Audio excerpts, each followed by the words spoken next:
తాను ప్రాణంగా ప్రేమించిన అమ్మాయి తనకు దూరం అవుతుందని భయంతో తన ప్రాణాలు సైతం లెక్క చేయకుండా ఆత్మహత్యాయత్నం చేశారు ప్రేమికుడు జీవన్ శర్మ. ప్రాణాలతో కొన్ని రోజులు హాస్పిటల్లో పోరాటం చేసిన తర్వాత తను ట్రూత్ న్యూస్ని ఆశ్రయించారు. తనకు జరిగిన అన్యాయంపై ట్రూత్ న్యూస్కి ఒక ప్రత్యేక ఇంటర్వ్యూ ఇచ్చారు. అయితే ఆ ఇంటర్వ్యూని బేస్ చేసుకొని ఎవరైతే నవ్య తల్లిదండ్రులు ఉన్నారో జీవన్ శర్మ తమ పరువుకి భంగం కలిగిస్తున్నారంటూ కూడా తనపై అయితే ఒక కేసు పెట్టారు. సీన్ కట్ చేస్తే తమ ఇంటికి వచ్చి తమ అమ్మాయిపై దాడి చేశారంటూ కూడా ఎఫ్ఐఆర్లో కూడా నమోదు చేసిన పరిస్థితి ఉంది. ప్రస్తుతం మరలా ట్రూత్ న్యూస్ని అయితే జీవన్ శర్మ ఆశ్రయించారు. అసలు ఆత్మహత్యత్నం తర్వాత ట్రూత్ న్యూస్కి ఇచ్చిన ఇంటర్వ్యూ తర్వాత ఎటువంటి పరిస్థితులు ఎదుర్కొన్నారో తెలుసుకునే ప్రయత్నం చేద్దాం. వెల్కమ్ జీవన్ శర్మ. మీరు ఒక అమ్మాయి కోసం ప్రాణంగా ప్రేమించానని చెప్పారు, ఆత్మహత్యాత్నం చేశారు, మీ స్నేహితులు ఆ సమయంలో మమ్మల్ని కాపాడారు, తర్వాత ట్రూత్ న్యూస్కి వచ్చారు, ఒక ఇంటర్వ్యూ కూడా ఇచ్చారు. కాకపోతే ఈ ఇంటర్వ్యూ బేస్ చేసుకొని తమ పరువు ప్రతిష్టకి భంగం కలిగిస్తున్నారంటూ ఎవరైతే నవ్య తల్లిదండ్రులు ఉన్నారో వాళ్ళు ఒక కేసు పెట్టారు. ఏం చెప్తారు? యాక్చువల్గా సెప్టెంబర్లో మేము మా పెద్దగంటాడ పోలీస్ స్టేషన్కి వెళ్ళి అప్రోచ్ అయ్యాము. ఆ సూసైడ్ ఎందుకు చేశాను వాళ్ళ పేరెంట్స్కి. ఏ రోజు చేసుకున్నారు మీరు సూసైడ్? 30 ఆగస్ట్ అండి. 30 ఆగస్ట్. అది చేయడానికి కారణం కూడా ఏంటంటే యాక్చువల్గా మా లవ్ స్టోరీ 2019 ఉన్నది, నవ్యది నాది. పాత ఇంటర్వ్యూలో మనం డీటెయిల్స్గా చెప్పాము. వాళ్ళ నాన్నగారు ఏమన్నారంటే తన స్టడీస్ అవ్వని, నువ్వు సెటిల్ అయ్యిరా తాత నేను చేస్తాను అంటే ఆయన మాటకు మర్యాద ఇచ్చి నేను వెళ్ళిపోయాను. తను బీటెక్ 3rd ఇయర్ క్లోజింగ్ టైంలో 2024 జూన్లో మా ఇంటి పెద్ద మనుషులు వెళ్ళారు వాళ్ళ ఇంటికి. దేనికోసం వెళ్ళారు? మ్యారేజ్ విషయం మాట్లాడడానికి. అప్పుడు వాళ్ళ నాన్నగారు అవును వాడు చెప్పిన విషయం కరెక్టే, వాళ్ళ ప్రేమ విషయం అప్పుడే తను చెప్పాడు. వెంకటేశ్వరం, మేము వెంకటేశ్వరం అంకుల్ ప్లస్ మా ఫ్లాట్ ఉంది ఎందుకంటే మా తల్లిదండ్రులు ఇద్దరు చనిపోయి ఉన్నారు. ఎవరి ఫ్లాట్లో అయితే నేను 2 years నుండి అక్కడ రెంట్కుంటున్నానో వాళ్ళే వెళ్ళారు యాక్చువల్గా ఈ స్టోరీ ఏంటి అని. సో June 20, 2024కి మా నాగలక్ష్మి అండ్ వాళ్ళ మా హస్బెండ్తో వీళ్ళు వెళ్ళి మాట్లాడారు ఈ స్టోరీ అంతా. వాళ్ళు యాక్సెప్ట్ చేశారు ఆ పీరియడ్లో. June 2024లో నేను మాట్లాడేది. వాళ్ళు అప్పుడు ఏమన్నారంటే ఇప్పుడు కూడా మేము అదే మాట మీద ఉన్నాము, మా అమ్మాయి ఒప్పుకుంటే చేసేస్తాము అని వాళ్ళు పెద్ద మనుషులు చెప్పాక నవ్య కాల్ కోసం అందరూ వెయిటింగ్, మాట్లాడి చెప్తాడు. ఎప్పుడు ఈ మ్యాచింగ్ మాట్లాడడానికి వెళ్ళారని మీరు చెప్తున్నారు? June 20, 2024లో వెళ్ళారు ఈ ఇయర్లో. సో ఈ ప్రీవియస్ లవ్ స్టోరీ అంతా వాళ్ళ పేరెంట్స్ యాక్సెప్ట్ చేశారు అక్కడ క్లియర్గా. వాళ్ళు అప్పుడు కూడా ఏమైందంటే ఇప్పుడు కూడా అదే మాట మీద ఉన్నాము, అమ్మాయి చెప్తే చేసేస్తాము. ఆల్రెడీ అప్పటికి నవ్య కాంటాక్ట్లో టెలిగ్రామ్స్లోనే ఎక్కడున్నా ఏదన్నా. సో జూలై వరకు మొత్తం మా పెద్ద మనుషులు కూడా వెయిట్ చేసి అర్థమైపోయింది వాళ్ళ ఫాదర్ ఎలా ప్లే చేస్తున్నారని. సో నేనేం చేశాను, ఆగస్ట్లో ఆల్రెడీ ఫ్లాట్ అక్కడ రెంట్కి షిఫ్ట్ అయి ఉన్నాను. 14th ఆగస్ట్కి తనతో మేము మాట్లాడాం, తన బర్త్డే ఆ రోజు. సో తన ఫ్రెండ్స్కి మా స్టోరీ తెలియదు. 3 years నుండి తను ఎలా సైలెంట్గా ఉందో అలాగే ఉన్నాము. మన పాత ఇంటర్వ్యూలో ఆ విషయం చెప్పాను. 14th తన ఫ్రెండ్స్తో చిన్నగా అల్లరైంది. తర్వాత అంటే ఇక్కడ అనిత చూసినట్టయితే 14th ఆగస్ట్కి తన బర్త్డే మీరు వెళ్ళారని చెప్తున్నారు. జూలై 2024లో జూన్ 2024లో మీ పెద్ద మనుషులు పంపించారు. ఏం చెప్పారు? పెళ్లి కోసం అడిగితే ఏం చెప్పారు? పెద్ద మనుషులు అడిగింది ఏంటంటే ఫలానా జీవన్ శర్మకి నవ్య మీ లవ్ స్టోరీ మాకు ఇలా చెప్పాడు అంటే అప్పుడు మీరు మాట ఇచ్చారు సెట్ వస్తే చేస్తానన్నారు అంటే క్లియర్ గా వాళ్ళ డాడీ ఒప్పుకున్నారు. అలా మాట్లాడడానికి వెళ్ళినప్పుడు నవ్య అన్న అమ్మాయి అక్కడ ఉందా? లేదు, తను ఆల్రెడీ కాలేజ్ చదువుతుంది హాస్టల్లో ఇక్కడ. మేజర్ అమ్మాయి మేజర్. ఎంత ఉండొచ్చు తనేజ్ అప్పుడు? ఇప్పుడు 20 కంప్లీట్ అవుతానికి. ఇప్పుడు మేజర్ అయ్యాకే వాళ్ళు వెళ్ళారు అనమాట. ఏం సమాధానం ఏమొచ్చింది నవ్య పేరెంట్స్ నుంచి? ఆ పేరెంట్స్ ఏం మాట్లాడారంటే ఫస్ట్ విషయం ఆ లవ్ స్టోరీ వాడు మాకు చెప్పింది నిజమే, అప్పుడు వాడికి సెట్ అయ్యాక చేస్తానన్న మాట కూడా నిజమే. ఇప్పుడు కూడా నేను అదే మాట మీద ఉన్నాను, మా అమ్మాయికి ఓకే అంటే చేసేస్తాను. సో వాళ్ళ పేరెంట్స్ చెప్పిన తర్వాత 3 years అసలు తనతో కాంటాక్ట్ లో లేను, ఎందుకంటే నేను అన్నది అది తను డిస్టర్బ్ చేయను, నేను సెటిల్ అయ్యాను. మీకు 2019 నుంచి పరిచయమా? 2019 ఏప్రిల్ ఎండింగ్ లో ల్యాప్టాప్ ట్రైనింగ్ అన్నప్పుడు మీరు మ్యారేజ్ ప్రపోజల్ అనేది 2024లో పెట్టారు. 19 లోనే మ్యారేజ్ చేసుకున్నాను.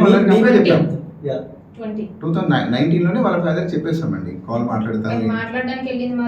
24 లో పేరెంట్స్ వెళ్ళారు. 2019 ఎట్లా చెప్తారు? తన మైనర్ కదా.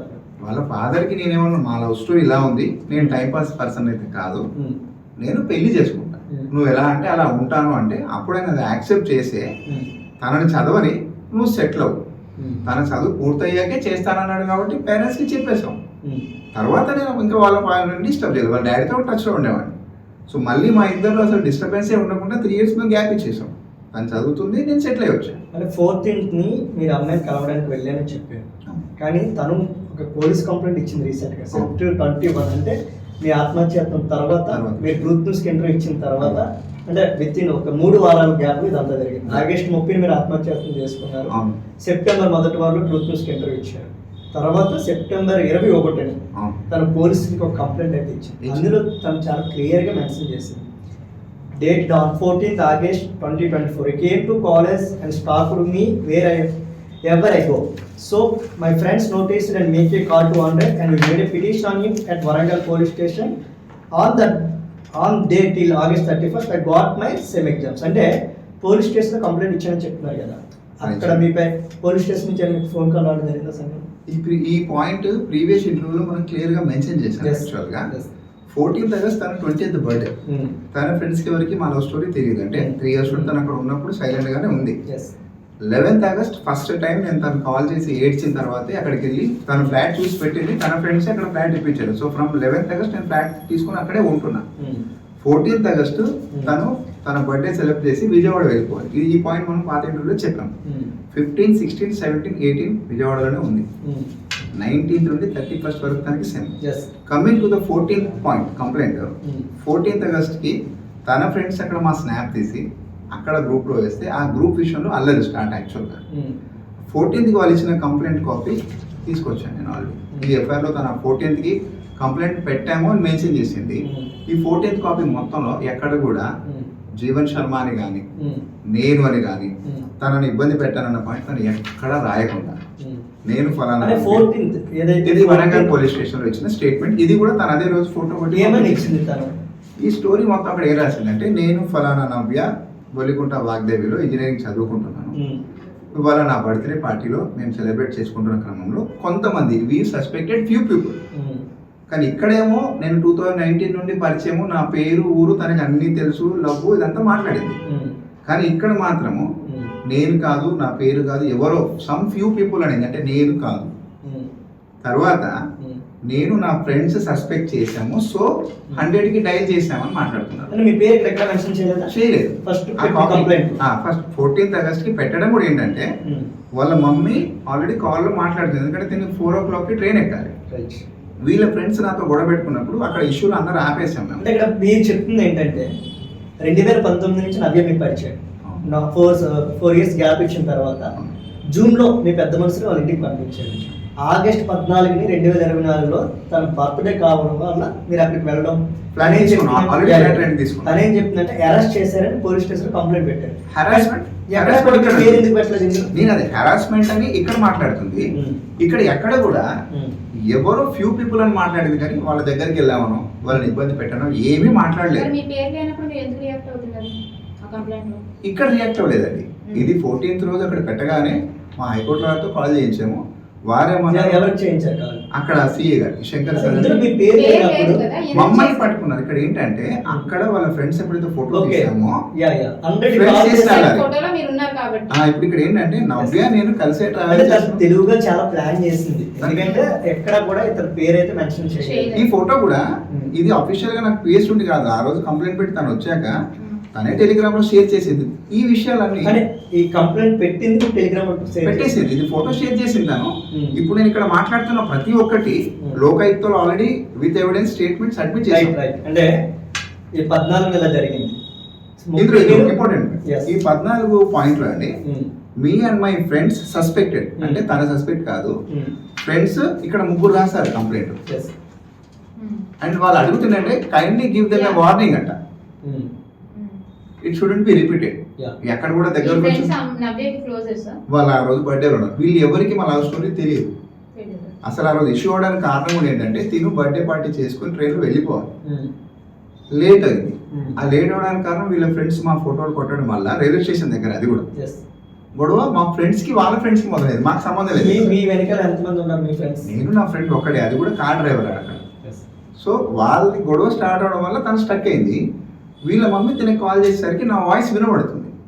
సో అప్పుడు వాళ్ళ మమ్మీ ప్రెషర్ ప్లస్ వాళ్ళ బ్రదర్ కాల్ చేశాడు. ఓకే.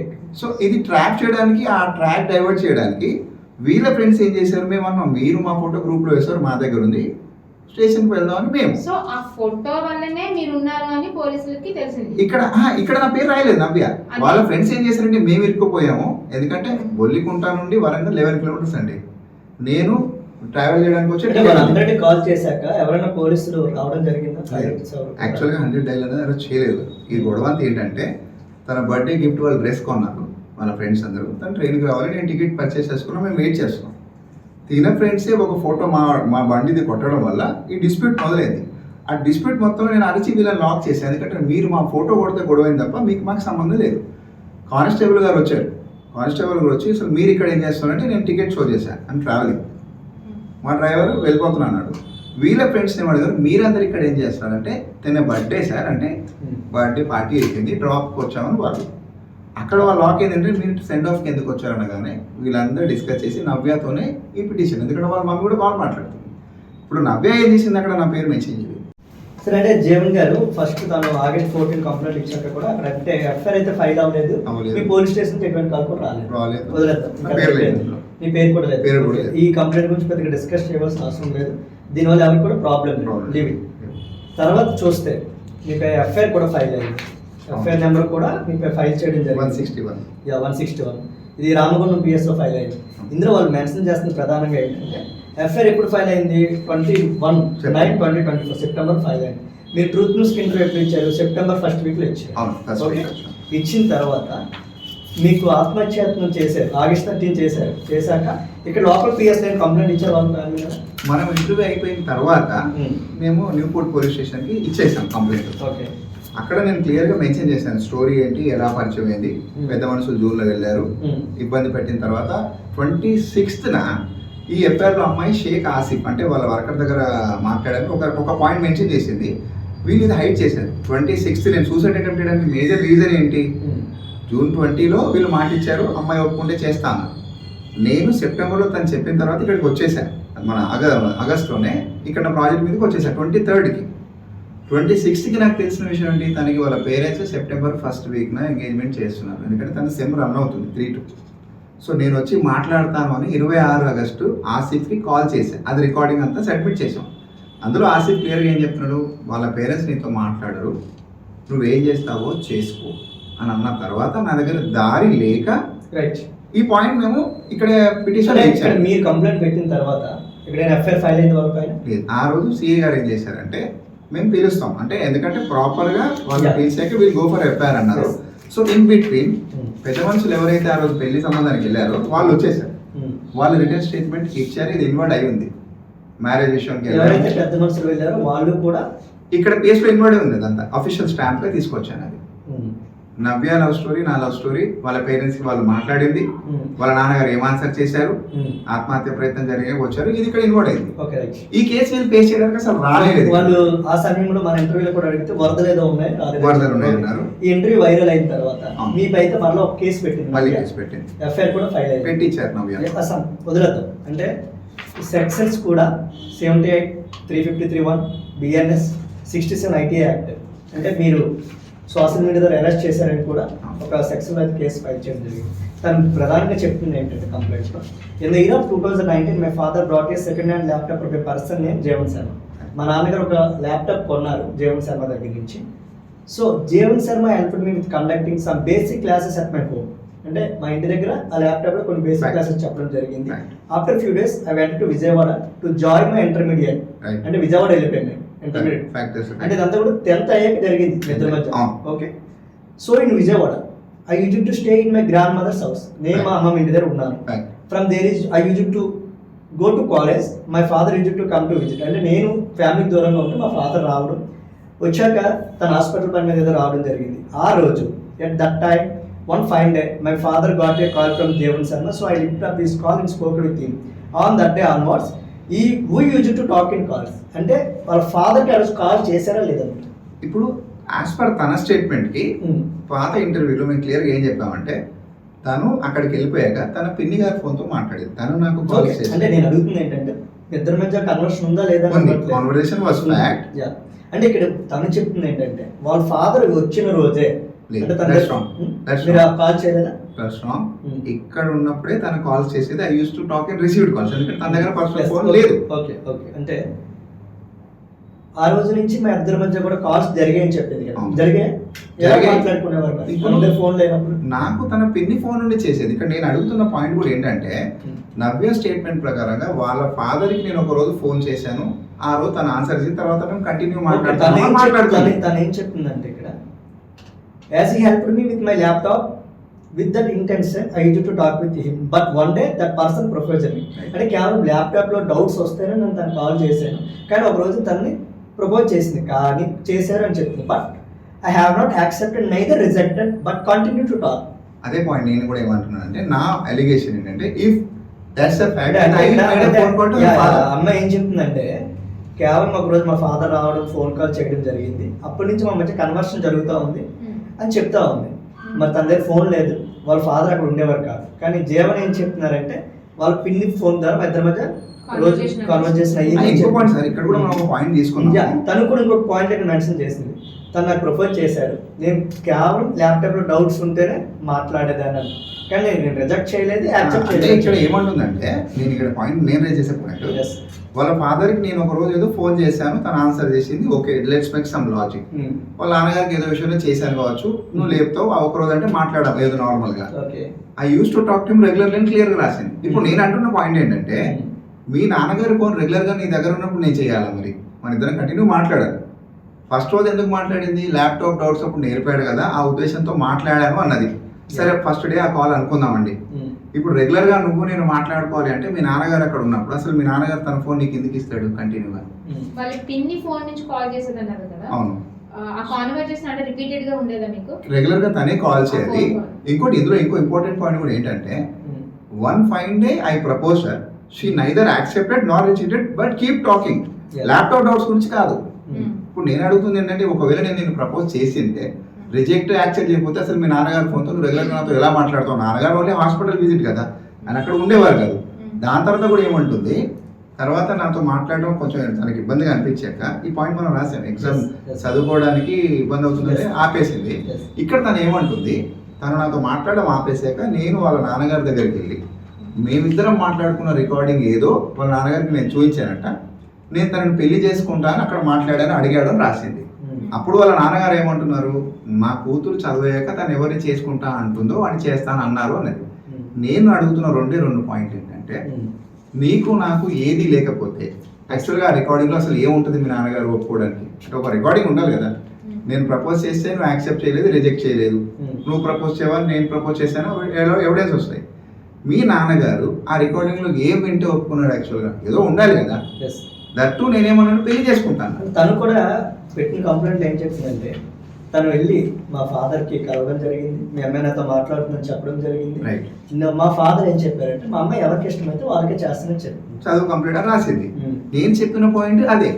ఆ రోజు మా ఇద్దరు కాల్స్ రన్ అయిన తర్వాత సెప్టెంబర్లో తను కాల్ చేయకపోగా ఏమైంది నవ్య అని క్లియర్గా అడిగితే తను ఓపెన్ గా చెప్పింది, నీకు నిజం చెప్పాలా నేను అబద్ధం చెప్పాలంటే నేనే చెప్పాను. ఈ పాయింట్స్ మనం పాత ఇంటర్వ్యూలో మాట్లాడాం. మాకు ఈవినింగ్ టైం తను చేయాలి, ఎందుకంటే తను శారదా కాలేజ్ జరిపినప్పుడు 5:30 వరకు ఇంటికి వచ్చేది. వాళ్ళ పిన్ని సునీత అని ఉంటుంది. ఇంకొక విషయం కూడా తను మెన్షన్ చేసింది, friends family got a video and message from the unknown numbers in WhatsApp. ఒక డిఫరెంట్ 5-4 నెంబర్స్ ఇచ్చి that photos and videos are informed about his suicide. అంటే మీ సూసైడ్ గురించి అందరూ చెప్పడం. On that day my father got a call that he made a suicide attempt and blamed on my parents by making a suicide video. After that he gave an interview with Truth News channel and a YouTube video and shared that link. అంటే ఇవి video links మీరు ఎట్లా share చేసి? ఇప్పుడు మేము చేయలేదు. ఇక్కడ 2 points ఏంటంటే, 31 ఆగస్ట్కి తన ఫ్రెండ్స్కి ఫ్యామిలీస్కి వీడియోస్ ఇమేజ్ వచ్చాయనేది. వాళ్ళ నాన్నగారికి ఫోన్ కాల్ వచ్చింది, న్యూపోర్ట్ పోలీస్ స్టేషన్ ఎస్ఐ గారు కాల్ చేశారు. ఎస్ఐ గారు కాల్ చేసి ఈ వీడియోస్ ఆయన షేర్ చేశారు వాళ్ళ ఫాదర్కి. మేమేం చేయలేదు. ఇక్కడికి రండి అని ఎస్ఐ గారు పిలిగారు. మరొక విషయం జగన్ గారు, ఓకే అంటే మీరు ఏ వీడియోస్ షేర్ చేయలేదు, మీరు కంప్లైంట్ పెట్టిన తర్వాత విశాఖపట్నం నుంచి రామగుండానికి కాల్ చేశారు, పంపించారు వీడియోస్ అన్ని. కంప్లైంట్ కి ముందు అంటే నా అటెంప్ట్ జరిగిన తర్వాత పోలీస్ రెస్క్యూ చేశారు కదా, ఆ స్టేట్మెంట్ తీసుకొని వాళ్ళ డాడీకి 31 ఆగస్ట్కి కాల్ చేశారు. వాళ్ళు చేస్తున్న ఎలిగేషన్స్ ఏంటంటే సోషల్ మీడియాలో వాళ్ళ ఫ్యామిలీ పనులు చేస్తున్నారు, మీరు ఇంటర్వ్యూస్ ద్వారా చెప్తున్నారు. మీరు అవి షేర్ చేశారా? వాళ్ళ ఫాదర్ నెంబర్ లేదు, ఎస్ఐ గారే షేర్ చేశారు 31 ఆగస్ట్ వీడియోస్ అవన్నీ. ఇటు మీరు వచ్చి నేను అడుగుతుంది అది కాదు, తను మెన్షన్ చేసింది ఏంటంటే మీ సూసైడ్ వీడియో పక్కన పెట్టండి, మీరు ట్రూత్ న్యూస్ కి ఇచ్చిన ఇంటర్వ్యూ ఏదైతే ఉందో మీరు వాళ్ళ ఫాదర్ మేము పంపించాం. నా నంబర్, నా ఒక్క నంబర్ నుండి కూడా వాళ్ళకి Yes, సరే, ఇక్కడ ఎవరైతే మెన్షన్ చేసిన ఈ నెంబర్స్ ఎవరు 630 కానీ 9494 కానీ 738 కానీ ఈ 63 అండ్ 9494 ఏదైతే ఉందో Hmm. అది ఎవరైతే నా ఫ్రెండ్స్ నన్ను రెస్క్యూ చేశారు వాళ్ళు పంపించారు. ఆ రోజు నైటే వెళ్ళిపోయింది. ఓకే. ఎందుకంటే వీళ్ళకి నా లవ్ స్టోరీ, నా ట్రాజెడీ అంతా తెలుసు. తను మరొక ఎలిగేషన్ కూడా చేస్తుంది. 16/9/2024 ఈ వీడియో Right. At my college and giving a threatening sign to my parents. అంటే మీరు వాళ్ళు బెదిరిస్తున్నారు, వాళ్ళ పేరెంట్స్ ని బెదిరిస్తున్నారు అంటే కూడా తను చెప్తుంది. ఈ పాయింట్ ఎలా ట్రిమ్ చేశారంటే 16th 9 కి ఆ వీడియో ఎవరి గురించి చేయబడి జరిగింది? షేక్ ఆసిఫ్. క్లియర్ గా ఆ వీడియో దానికి ఏం చేశాను, వాళ్ళ పేరెంట్స్ ని న్యూపోర్ట్ పోలీస్ స్టేషన్ కి వెళ్ళి ఆ కంప్లైంట్ ఫేస్ చేసుకోమని చెప్పి మన ఆసిఫ్ తో మాత్రమే మాట్లాడడం జరిగింది. అది ఎక్కడ షేర్ అవ్వలేదు. ఎక్కడ కూడా తను ఇచ్చిన కంప్లైంట్ లో 19వ తారీఖున ఎక్కడ కూడా దాడి చేశారు, మీరు వాళ్ళ ఇంటికి వెళ్ళడం కానీ, అమ్మాయి మీద దాడి చేయడం కానీ, బెదిరించడం చేస్తే ఎక్కడ కూడా రాయలేదు. అమ్మాయి రాయలేదు. కానీ ఎఫ్ఐఆర్ కాపీలో చూసినట్టయితే ఇక్కడ 26 కేసు ఆల్టర్ చేశారు. ఎఫ్ఐఆర్ కాపీలో ఏం పెట్టారంటే, మీరు కరెక్ట్గా 11:11 19/9/2024 accused Jeevan Sharma trespassed into the house of LW1 అంటే ఎవరైతే నవ్య ఇంటికి with an intention to harm her and to marry him, otherwise he would break her head with a pestle and defame her in the society. Further, the accused came over her and LW1 screamed loudly. The accused managed to escape from the spot. కానీ ఎక్కడ కూడా కంప్లైంట్లు అయితే మీరు వాళ్ళ ఇంటికి వెళ్ళినట్టు కానీ, తనపై దాడి చేసినట్టు కానీ వెళ్ళింది. కానీ ఎఫ్ఐఆర్ ఎలా కప్ చేశారు? ఇప్పుడు దీని గురించి మీరు చూసారు ఇక్కడ, ఎవరైతే ఈ నవ్య ఉందో తనకి పోలీసులకి 2-3 పేజీలు ఇవ్వడం జరిగింది. మొదటి నుంచి ఏం జరిగిందో తను క్లియర్గా చెప్పడం జరిగింది. కానీ ఎఫ్ఐఆర్ మనం చూసినట్టయితే జీవన్ వాళ్ళకి 19వ తారీఖుని నైట్ 11:11 అంటే 19/9/2024 నైట్ 11:11 వాళ్ళ ఇంటికి వెళ్ళడం, అమ్మాయిపై దాడి చేయడం, తన బెడ్గా అనడంతో వాళ్ళ పేరెంట్స్ రావడం, మళ్ళీ కంప్లైంట్ పెట్టడం జరిగిందని ఎఫ్ఐఆర్ మెన్షన్ చేశారు. కానీ తను ఇచ్చిన కంప్లైంట్లో ఆ పాయింట్ అమ్మాయి రాయలేదు. మరి దీనికి ఫైట్ చేస్తున్నారు. ఇప్పుడు ఇంపార్టెంట్ పాయింట్ సార్, 19/9/2024 10:40కి ఇంటికి వచ్చానని మాట్లాడుతున్నారు. బట్ September 7 నేను విశాఖపట్నం నుండి వరంగల్ వెళ్ళిపోయాను. నేను మా ఇంటికి వెళ్ళి వచ్చేసి 18th to 21 September నా మొబైల్ లొకేషన్స్ కి, టోల్ గేట్స్ కి అన్ని తీయమని చెప్పి మేము ఫైల్ చేసాము. 18 to 21 నేను మన వరంగల్ ఫ్లాట్ లోనే ఉన్నాను. స్పెసిఫైడ్ డేట్ తను ఏమైతే మాట్లాడిందో 150 కిలోమీటర్ దూరం 11 గంటలకి నేను నా ఫ్లాట్ లో నా బైక్ పార్క్ చేస్తున్నా. ఆ పీరియడ్ ఎడిటింగ్ చేయించవచ్చు లేదు. ఇది అదొకటే కాదు, ఆ రోజు 19th కి ఇప్పుడు మేము ఒక మొబైల్ యాప్ కాలేజ్ స్టూడెంట్స్ కి లాంచ్ చేసాము. ఆ రోజు దావత్ అనే రెస్టారెంట్ అక్కడ ఉంది. ఆ దావత్ రెస్టారెంట్ సీసీ ఫుటేజ్ కూడా ఇచ్చాం. 7:30 జీవన్ మనకి ఏం చెప్తున్నారంటే అంత 19/9/2024 నైట్ 11:11 వాళ్ళ ఇంటి దగ్గర నేను తన మీద దాడి చేస్తానని ఎఫ్ఐఆర్ వేశారు. కానీ అదే టైంలో నేను ఎక్కడ ఉన్నాను, వరంగల్కి. ఇన్సిడెంట్ జరిగింది రామగుండంలో. అంటే తన మీద దాడి జరిగింది అంటూ అమ్మాయి ఎవరైతే ఎఫ్ఐఆర్ వేశారో అది రామగుండంలో జరిగింది. కానీ తను వరంగల్ ఉన్నట్టు మనకైతే ఒక సీసీ ఫుటేజ్ విజువల్స్ కూడా చూపిస్తున్నారు శర్మ. ఇది కాకుండా ఏమైనా ఉందా, ఎడిటింగ్ చేశారు? లేదు, నేను ఒక నిమిషం అదే షో చేస్తున్నాను. మేము సీసీ ఫుటేజ్ ఫ్రమ్ రెస్టారెంట్, ఎందుకంటే 11 o'clock తను మాట్లాడింది, 10:40 అనేది 20 minutes తర్వాత యాక్చువల్గా నేను అక్కడ మా ఇది వీడియోస్ నేను సబ్మిట్ చేశాను. దావత్ అనే రెస్టారెంట్ వరంగల్లో వాగ్దేవి కాలేజ్ దగ్గర ఉంటుంది. స్నాప్స్ తీసి హైలైట్ చేసి నేను వీడియోస్ ఆల్రెడీ పిఎస్కి ఇచ్చాం, కమిషనర్ ఆఫీస్ పంపించాను. నేను మీకు కూడా సబ్మిట్ చేస్తాను. కంప్లైంట్ రేస్ చేసిన తర్వాత మీరు ఎక్కడ ఉన్నారని కలెక్ట్ చేసుకొని మీరు ఈ ఫుటేజెస్ తీసుకున్నారా? రైట్, ఇది నేను వేర్ తీసుకున్న తర్వాత కలెక్ట్ చేసుకున్నాను ఇవన్నీ. ఓకే, ఒక కాల్ వచ్చిన తర్వాత? లేదు, యాక్చువల్ గా నాకు కాల్ పోలీసు వాళ్ళు ఎవరు చేయలేదు. చేయకుండా మీరు ఇన్ఫర్మేషన్ ఈ ఇన్ఫర్మేషన్ నేను ఎప్పుడు కలెక్ట్ చేశాను? అక్టోబర్లో యాంటిసిపేటరీ బెయిల్ నేను తీసుకున్న తర్వాత. ఎందుకంటే ఇప్పుడు ఇక్కడ మనం కొన్ని పాయింట్స్ ఏం నోట్ చేసుకోవాలి అంటే, సెప్టెంబర్లో నేను కంప్లైంట్ వీళ్ళ మీద ఫైల్ చేశాను ఫస్ట్ వీక్ పెద్దగంటాడ కేసులో, వాళ్ళు అక్కడికి రాకుండా. అదే సెప్టెంబర్లో 21వ తారీఖు అమ్మాయి రిటర్న్ స్టేట్మెంట్ ఇవ్వడం జరిగింది, పాత లవ్ స్టోరీ. కానీ 2 రోజుల కింద జరిగిన 19వ తారీఖు దాడి సంఘటన మాత్రం అమ్మాయి ఎక్కడ రాయలేదు.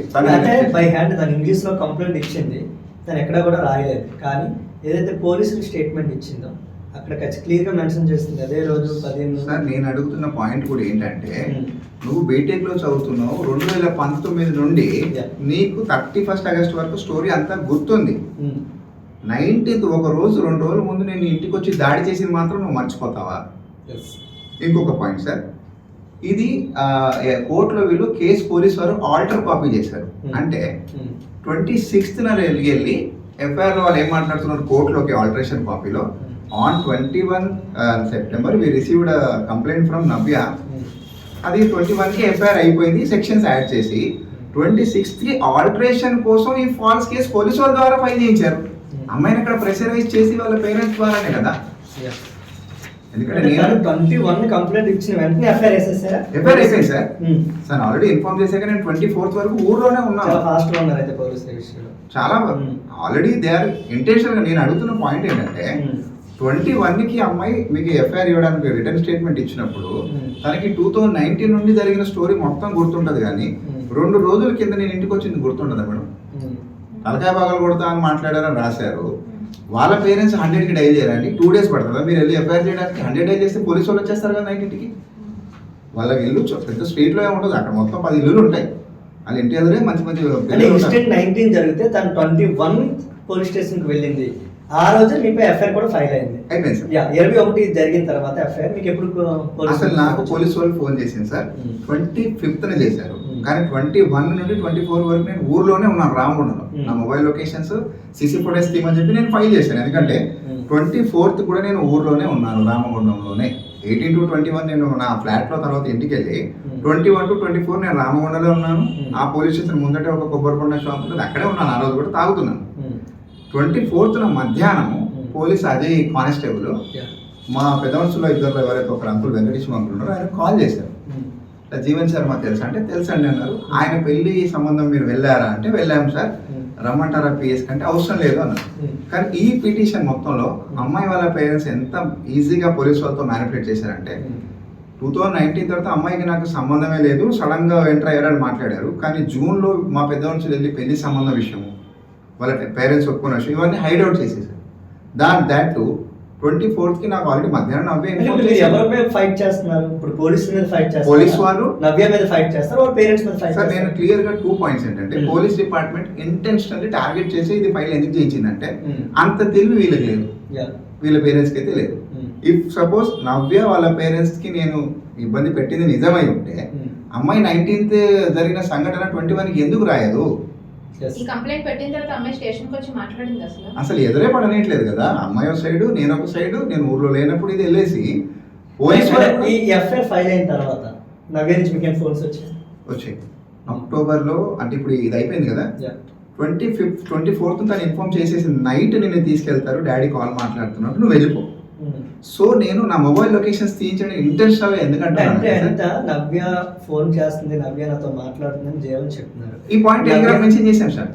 అంటే నవ్య ఇచ్చిన కంప్లైంట్లు ఎక్కడ కూడా ఈ సోషల్ మీడియాలో వీడియో లింక్ చేశారు, మా ఫ్యామిలీ పరువు తీస్తున్నారు అని రాశారు తప్ప ఇక్కడ ఈ అమ్మాయి కూడా ఏం చెప్తుందంటే తను ప్రపోజ్ చేశారుగా నేను రిజెక్ట్ చేయలేదు, అలాగే నేను యాక్సెప్ట్ చేయలేదు, కన్వర్సేషన్ జరుగుతూ ఉంది అని చెప్తుంది. ఎట్ ఏ టైం ఈ కంప్లైంట్లో నాపై దాడి జరిగింది అనేది ఎక్కడ కూడా అమ్మాయి మెన్షన్ చేయలేదు. కానీ ఎఫ్ఐఆర్లో మాత్రం జీవన్ శర్మ వాళ్ళ ఇంటికి వెళ్ళడం దాడి జరిగిందని మెన్షన్ చేశారు. ఇంకో ఇంపార్టెంట్ పాయింట్ సార్, 24th నేను ఊర్లో వెళ్ళిపోయి 25th మార్నింగే కానిస్టేబుల్ నాకు కాల్ చేస్తాడు. స్టేట్మెంట్ ఉంది నాకు, నేను ఆయనకు పంపించాను, లొకేషన్ పంపించారు అంటే నేను నియర్లీ తణుకు వచ్చేసి అప్పటికి. నేను ఏం చేశానంటే నేను ఆయన అడగగానే ఎక్కడికి వెళ్తున్నావు అంటే న్యూపోర్ట్ పోలీస్ స్టేషన్లో నేను వాళ్ళ పేరెంట్స్ మీద ఫైల్ చేసిన కంప్లైంట్ ఒకటి ఉంది, అది ఇంకా అప్డేట్ అవ్వలేదండి. ఇది మల్లికార్జున్ ఆయన కానిస్టేబుల్ వాళ్ళు కాల్ చేసింది. ఆయనకి ఫస్ట్ లొకేషన్ ఇచ్చా ఎక్కడ ఉన్నా, తర్వాత ఒక సెల్ఫీ వీడియో పంపించాను ఆయనకి clear. Visakhapatnam airport police station CA గారు అనుకున్నారు సార్. యాక్చువల్గా ఇంకొక అక్కడికి వెళ్ళేసి సీఏ గారు కాల్ చేసినట్టు చేశాను. ఇది వెరిఫికేషన్ వీడియో ఇదే సార్కి నేను కాల్ వచ్చిన తర్వాత కాల్ 25th వచ్చిందండి. 21 నుండి 24 నేను రామగుండంలోనే ఉన్నాను. అప్పుడు 25th ఇమీడియట్ గా షేర్ చేశాను. ఎందుకంటే ఆయన ఏం అడిగారంటే నువ్వు ఎక్కడ ఉన్నావు అంటే నేను లొకేషన్ ఇచ్చాను. అసలు మీపై ఎఫ్ఐఆర్ వేసిన తర్వాత ఒకసారి మీరు పోలీస్ స్టేషన్కి వెళ్ళారు, యాంటిసిపేటరీ బెయిల్ తీసుకొని వెళ్ళిపోయాం. ఏం చేశారంటే ఇదే కానిస్టేబుల్ గారికి ఆ కేసు విషయం చెప్పేసి ఆ ఎవిడెన్స్ మళ్ళీ సబ్మిట్ చేశాం, సీఏ గారికి ఇచ్చేయండి. వీరేం చేశారు 25th నా లొకేషన్ తీసుకున్న తర్వాత కోర్టుకి 26th వెళ్ళారు సార్. ఇదే మీరు ఇప్పుడు అన్నారు కదా ఇంటికి వచ్చారని, ఆ ఆల్టరేషన్ కాపీ ఇంటెన్షనల్ గా 26కి మెన్షన్ చేయండి. కొంచెం మీ office copy first copy right. కోర్టుకి వీళ్ళు వెళ్ళింది 26వ తారీఖు అండి. ఓకేనా? సిఐ గారు క్లియర్ గా. ఇప్పుడు ఇందులో ఇది కోర్టులో ఆల్టరేషన్ కి వెళ్ళినప్పుడు వాట్ ఈస్ మెన్షనింగ్, మేము 21కి ఒక ఎఫ్ఐఆర్ చేసేసాము, అప్పర్ సెక్షన్స్ లో అదంతా అయిపోయింది.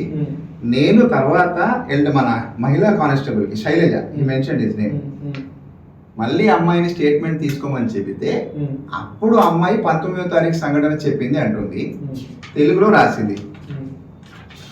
స్టేట్మెంట్ కదా ఇది పోలీసు వాళ్ళు మ్యానిపులేట్ చేసి పోలీసు వాళ్ళు ఎక్కించిన స్టోరీ. నేనేమంటున్నానంటే నవ్య చిన్నపిల్ల కాదు కదా. ఏం అవసరం పోలీసులు మీ మీద? క్లియర్లీ మేడం, అక్కడ ఆసిఫ్ అని కాంగ్రెస్ కు సంబంధించిన ఒక పర్సన్ ఉన్నాడు. వీళ్ళ ఫాదర్ కి వీళ్ళకి ఒక మంచి ఫ్రెండ్షిప్ ఉంది. అమ్మాయికి వీళ్ళు ఫస్ట్ ఏం చెప్పారంటే వీడు అక్కడ ఫైల్ చేశాడు, మనం ఫస్ట్ ఇక్కడ ఫైల్ చేసి న్యూట్రల్గా మేము మ్యారేజ్ అయ్యాక మనం సేఫ్ అవుతాము అంటే అప్పుడు తను నమ్మి ఈ సగం స్టోరీ వాళ్ళ పేరెంట్స్ నమ్మి రాసింది, ఎందుకంటే పెద్ద కేసు అవ్వదు అని. తర్వాత వాళ్ళు మమ్మల్ని ఇద్దరిని చీట్ చేస్తున్నారు. మరి పోలీసులపై మీరు ఏమైనా చర్యలు తీసుకోమని ఉన్న స్థాయి అధికారులు ఏమైనా పోవడం జరిగింది? Right sir. ఇప్పుడు ఇక్కడ ఏం చేసామంటే ఫస్ట్ హాఫ్ నేను ఏం చేశానంటే ముందు నేను ఆ ఏరియా నుండి బయటకు వచ్చేసాను, ఎందుకంటే వాళ్ళు ఇంటెన్షన్ లాక్ చేస్తారని నాకు అర్థమైన వెంటనే నేను విశాఖపట్నం వచ్చేసి మా హైకోర్టు అడ్వకేట్కి కాల్ చేసి యాంటిసిపేటరీ బెయిల్ వేసాను. యాంటిసిపేటరీ బెయిల్ నాకు 4th అక్టోబర్కి హైకోర్టు నుండి క్లియర్ అయింది. అందులో ఇచ్చిన గైడ్ లైన్స్ ఏంటంటే ఇతని మీద ఫర్దర్గా అన్ని ప్రొసీడింగ్ స్టాప్ చేసేసి మీరు ఇతని ఎవిడెన్స్ కూడా ఇంక్లూడ్ చేసి ఛార్జ్ షీట్లో వేయండి అన్నారు. తీసుకున్నారా ఎవిడెన్స్? సో నాకు 20 వరకు టైం ఇచ్చారు. నేను 6th లోకల్కి వెళ్ళిపోయాను. ఆ తర్వాత నేను ఈ సీసీ ఫుటేజ్ ఇవన్నీ ముందు గ్యాదర్ చేశాను, అసలు స్టేట్మెంట్ ఏంటి అనేది, ఎందుకంటే అప్పటివరకు ఎఫ్ఐఆర్ తెలియదు, అసలు మ్యాటర్ తెలియదు. ఓకే. సో ఆ తర్వాత నేనేం చేశాను, నేను లోకల్కి వచ్చి అప్పటివరకు నేను అవుట్ ఆఫ్ ది స్టేట్ ఉన్నా, మళ్ళీ నేను లోకల్కి వచ్చేసి మా లాయర్ గారి దగ్గరికి ఇలా కంప్లైంట్ కాపీ తెప్పించుకున్నప్పుడు కేసు ఆల్టరేషన్ కాపీ 19th ఇలా జరిగింది శర్మ అన్నప్పుడు నాకు క్లియర్గా గుర్తుంది నేను 19th ఎక్కడ ఉన్నా. సో సార్ ఇక్కడ ఇప్పుడు జీవన్ గారు మనకి కంప్లైంట్ నవ్య ఇచ్చిన కంప్లైంట్ ఫైల్ చేసిన తర్వాత నవ్య నేను కాంటాక్ట్ లో ఉన్నాము అని చెప్పారు. నవ్య మీకు ఏమని కాంటాక్ట్ లోకి వచ్చింది అంటే దట్ టైం మీరు కాల్ చేశారా? ఈ కంప్లైంట్ రేజ్ అయిందో తర్వాత కాల్ చేస్తాం. ఇప్పుడు ఈ కంప్లైంట్ అనేది వీళ్ళు 21కి వెళ్ళారు. బట్ టెక్నికల్లీ మేము లాంగ్ బ్యాక్ నుండి టెలిగ్రామ్స్ లో ఉన్నాం, ఎందుకంటే నేను ఆగస్ట్లో షిఫ్ట్ అయినా చూసారా ఫ్లాట్ కి రెంట్. ఆ ఫ్లాట్ రెంట్ అక్కడ మాట్లాడాకే నేను షిఫ్ట్ అయ్యా. క్లియర్ గా తనకి ఏంటంటే నువ్వు ఉంటావు వెళ్ళిపోతావు అని తనకి క్లారిటీ లేదు అప్పటి వరకు కూడా. జూన్ లో పేరెంట్స్ ని పంపించే విషయం ఇప్పుడు నేను మాట్లాడుతున్న everything return statement with evidence ఇచ్చేసా. అది రిటర్న్ అది చాలా లాంగ్ స్టోరీ కాబట్టి ఇక్కడ మనం అన్ని క్లియర్ చేయలేదు కదా. నవ్య నేను ఆల్రెడీ కనెక్షన్ లో ఉన్నాం. అదే ఏం మాట్లాడేది తనకి ఎలా అంటే పేరెంట్స్ పరువు తీయలేము పారిపోలేమని ఫ్రమ్ ద బిగినింగ్ మేము ఉన్నాం, సెటిల్ అయ్యి వచ్చాము, మ్యారేజ్ ప్రపోజల్ వెళ్ళింది తనకి తెలుసు. అంటే కావాలని నాకు కేసు పెట్టిస్తున్నారు అలా ఏమైనా చెప్పలేదు. తను వీళ్ళు తనని కేసు పెట్టిన తర్వాత ఇమీడియట్ గా తను ఇన్ఫార్మ్ చేసింది ఇలా ఇలా చేశారు నీ మీద ఎక్కువ రాదు, సో నువ్వు వస్తావా అంటే ఏ రోజు నవ్య మీతో వచ్చేసే పరిస్థితి ఉందో తన పేరు. మేమిద్దరం ఎలా ఉన్నామంటే క్లియర్ గా నాకు తల్లిదండ్రులు లేరు, తనకి పేరెంట్స్ మాత్రం వాళ్ళే ఉన్నారు. ఫ్రమ్ ద బిగినింగ్ మేము ఏమనుకుంటున్నాం ఎంతైనా మీరు ఇస్తే మాకు పేరెంట్స్ కావాలి. ఈ విషయం ఈ ఎఫ్ఐఆర్ అయిన తర్వాత నేను యాంటిసిపేటరీ తెచ్చాక మళ్ళీ తన ఇంట్లో మాట్లాడింది. సెప్టెంబర్ 1 నుండి అక్టోబర్ 20 వరకు అసలు వాళ్ళ పేరెంట్స్ కాలేజ్కే పంపలేదు పిల్లల్ని. క్లియర్గా నేను అసలు మిమ్మల్ని ఇష్టపడుతుందా లేదా? షీస్ క్లియర్లీ ఒకటి ఏంటంటే మా పేరెంట్స్ని వదులుకొని రాలేను, నేను వదలలేను. తను కేసు వేసి ఎక్కడ తప్పించాలో అక్కడ తప్పించేసి, ఎందుకంటే తనకి క్లియర్గా తెలుసు 19th నేను ఊరుకోలేను. మేము ఆల్రెడీ కాల్స్లో ఉన్నాం, ఎందుకంటే నేను బెయిల్ తీసుకున్న తర్వాత ఎక్కడున్నా అంటే బెయిల్ తీసుకున్నాను. అంటే 19th తన పోలీసులకు కంప్లైంట్ ఇచ్చిన తర్వాత 19 సంఘటన జరిగాక 21 సార్ 19th అసలు సంఘటనే లేదు. ఓకే ఉంది లేదు అని మీరు చెప్తున్నారు, ఉంది అని వాళ్ళు చెప్తున్నారు. తను 21 అంటే 19 జరిగాక 20 తను వెళ్ళలేకపోయింది అనుకుందాం. 21 పోలీస్ స్టేషన్కి వెళ్ళింది. తను ఒక స్టేట్మెంట్ ఓపెన్ హ్యాండ్ రైటింగ్ తో రాసింది ఇచ్చింది. అందులో ఎక్కడ కూడా మీరు వాళ్ళ ఇంటికి వెళ్ళినట్టు కానీ డ్రైవ్ చేసినట్టు కానీ మరలా వీళ్ళు 21 కొన్ని సెక్షన్స్ వేశారు. సోషల్ మీడియాలో తను అరెస్ట్ చేస్తున్నారు. తర్వాత ఏం చేశారంటే మరలా అక్కడ ఎవరైతే మహిళా పోలీసులు ఉన్నారో తను వెళ్ళి రికార్డ్ చేస్తే 26 దాడి చేశారు అని మళ్ళీ సెక్షన్స్ యాడ్ చేశారు. అది సార్ నేను అదే ఏమంటున్నానంటే ఇప్పుడు తన మీద వాళ్ళ పేరెంట్స్ వాళ్ళు వేసిన ప్లాన్ ప్రకారంగా అసలు నేను ట్రాప్ అవ్వలేదు. సో వీళ్ళు ఏం చేసి నేను already out of the state 25కి నేను ఇచ్చేసా లొకేషన్, నేను స్టేట్లో లేను. నేనేమంటున్నాను, నేను న్యూపోర్ట్ పోలీస్ స్టేషన్ వెళ్తున్నాను క్లియర్గా అందులో చెప్పేసాను. సో వాళ్ళ పేరెంట్స్ ఏం చేశారు, ఆల్రెడీ ఇక్కడ తప్పించుకున్న కేసు కోసం అది ప్లాన్ చేశారు.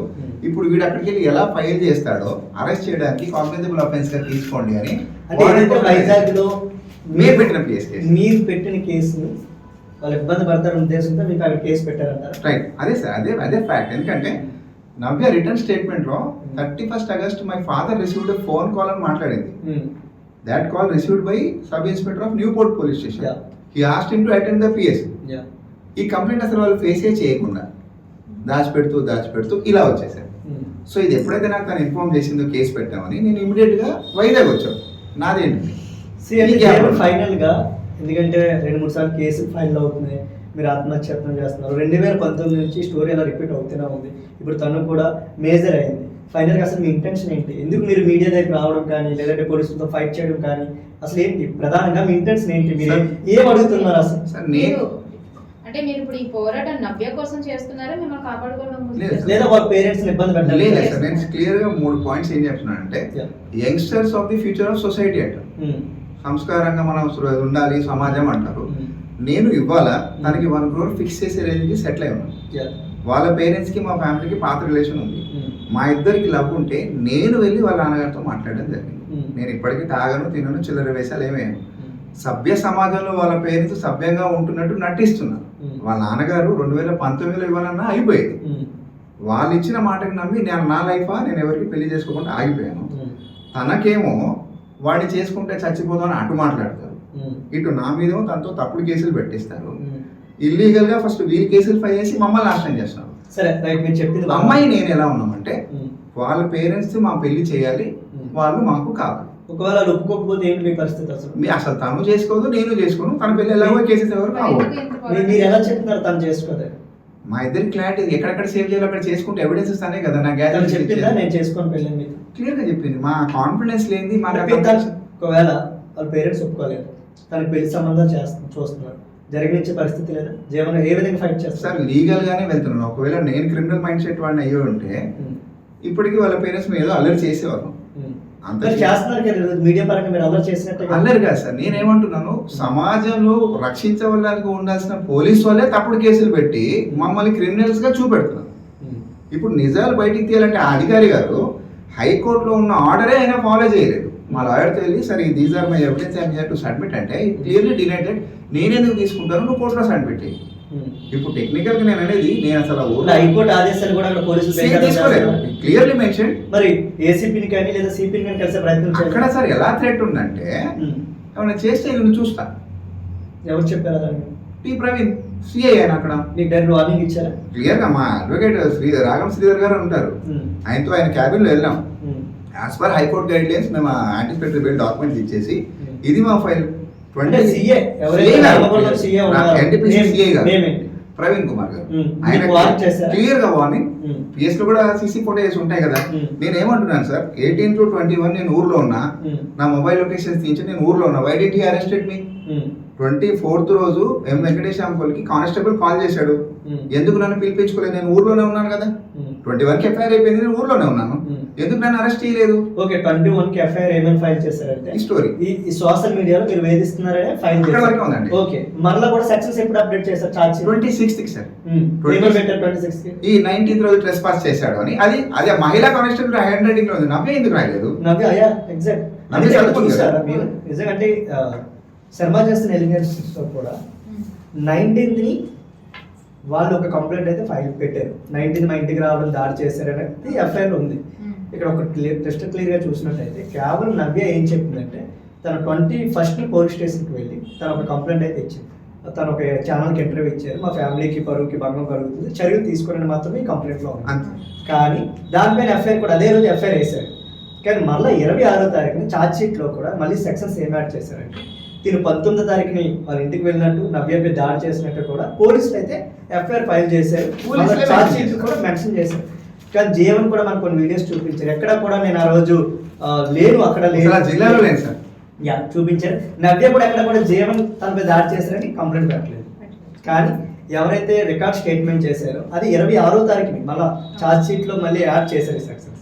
25కి నేను ఊర్లో లేను, నేను న్యూపోర్ట్ పోలీస్ స్టేషన్కి వెళ్తున్నాను ఆయనకి వీడియో పంపించారు కానిస్టేబుల్ గారికి.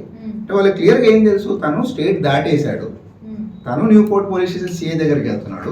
సో ఇప్పుడు ఎలా లాక్ చేయాలని చెప్పి అది మహిళా కానిస్టేబుల్ రాస్తే అమ్మాయి సంతకం పెట్టింది కానీ అమ్మాయి రాయలేదు కదా.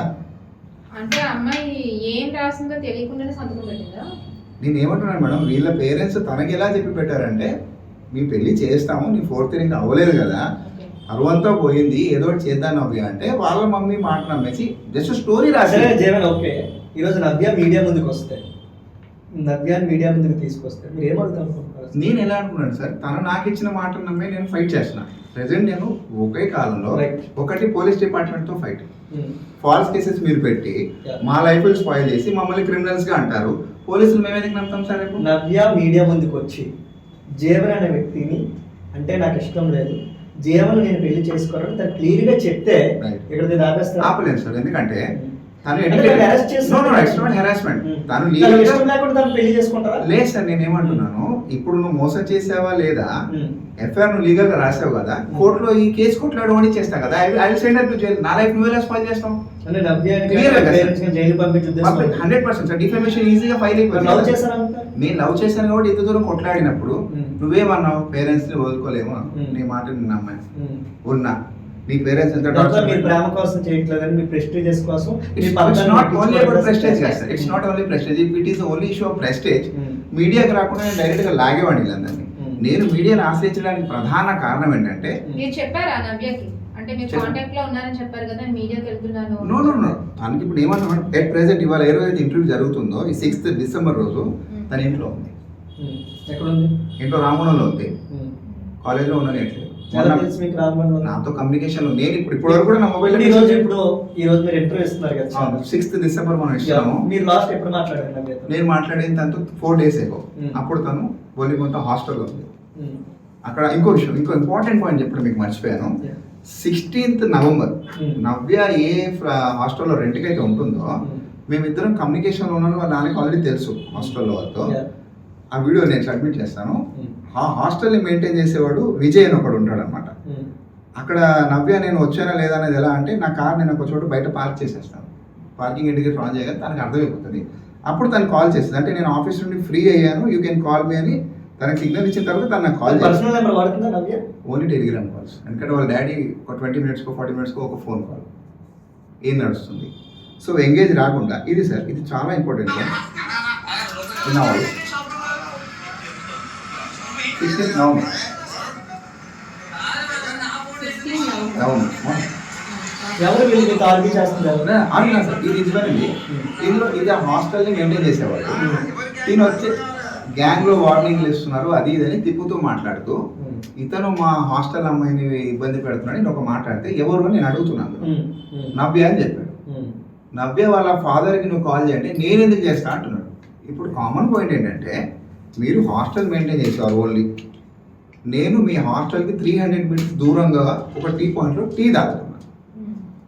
మీరే వచ్చేసి మాతో గొడవ పెట్టుకున్నప్పుడు నా ఫ్రెండ్స్ వాళ్ళు అక్కడే పరిచయం, వాళ్ళు కూడా పెద్ద పరిచయం, జస్ట్ ఒక క్యాజువల్ ఫ్రెండ్ అయినా ఆయనతో క్యాజువల్గా మాట్లాడుతున్నాను. వాళ్ళని బెదిరించుకుంటూ మీరు ఫైనల్గా ఈరోజు మీరు చెప్తుంది ఏంటంటే, ఫేక్ కేసు పెడుతున్న పోలీసులపై కానీ, పోరాటం మాట తప్పిన నవ్య తల్లిదండ్రులపై కానీ, నవ్య పైన కూడా కానివ్వండి. ఎందుకంటే ఏం సాధిస్తారు? సార్ నేను ఏమంటున్నాను, ఆల్వేస్ అబ్బాయిలే మోసం చేస్తారన్న టాపిక్ ఎందుకు సార్? ఇప్పుడు నేను చదువుకున్నా, నువ్వు చదువుకున్నావు, అంటే అబ్బాయిలందరికీ జీవన ఆదర్శంగా ఉంటారు. ఆదర్శం కూడా కాదు సార్. ఇప్పుడు నాకు పేరెంట్స్ లేరు, నిన్ను నమ్మేసి నీ పేరెంట్స్ పరువు పోకుండా నువ్వు చెప్పింది వినుకుంటూ ఫ్లాట్ దగ్గర ఉండుకుంటూ పెద్ద మనుషుల ద్వారా మేము అప్రోచ్ అయినప్పుడు, నీకు ఒకవేళ స్వతహాగా ఇష్టం లేకపోయి ఉంటే నీ పేరెంట్స్ సభ్య సమాజం ఎంత చేశాక తను వచ్చి మమ్మల్ని పెళ్లి చేసుకుంటుందని 100%. మా ఇద్దరికి ఒక క్లారిటీ ఉంది. మేము ఎలా కోరుకుంటున్నాం అంటే, వీళ్ళు లీగల్గా అమ్మాయి ద్వారా వచ్చారు. ఒక చిన్న పాయింట్ నేను మాట్లాడేది, నవ్యతోనే ఎందుకు ఎఫ్ఐఆర్ చేసేసారు? వాళ్ళ పేరెంట్స్ కూడా రాయొచ్చు కదా, ఎందుకు కేసు స్ట్రాంగ్గా ఉండదనా? ఎందుకంటే నవ్య గురించి నేను సూసైడ్ ఇక్కడ చేశాను, మమ్మల్ని కనవేయట్లేదని ఇక్కడ పిటిషన్లో ఉంది. వాళ్ళ పేరెంట్స్ ఎందుకు చేయలేసారు? పరువు వాళ్ళ పేరెంట్స్ పోయినప్పుడు అమ్మాయి ఎందుకు రాసిందండి? పేరెంట్స్ పరువు పోతుంది అని చెప్పేసి ఆగి ఒప్పించి పెళ్లి చేసుకుందాం అనుకున్న అమ్మాయి ఇంత అలా చేస్తుంటే మీకు అలా చేయలేదండి. నేనేమంటాను, 2 విషయాలు మేడం. 21కే మీరు ఎందుకు వెళ్ళారు? ఇప్పుడు నేను సూసైడ్ అటెంప్ట్ 30 ఆగస్ట్లో చేశాను, 4కో 5కో పిఎస్ నుండి కాల్ వచ్చింది. మీరు బొంకుతూ 21 days అసలు మీరు ఏం ఆలోచించారు? మీ పిఎస్కి ఎందుకు రాలేదు అంటున్నాను నేను. అది ఫాల్సో ఫ్యాక్టో ఒక కేసు అవ్వేదో కాదో అమ్మాయితో అక్కడ మాట్లాడించేవాళ్ళు కదా. ఇప్పుడు జస్ట్ దేర్ వర్ ఎలిగేషన్స్ నేను ఇచ్చినవి, అంటే ఎవిడెన్స్ ఇంకా సబ్మిట్ చేయలేదు కదండి. మీరు అసలు ఫేస్ చేయడానికే రాలేదు కదా.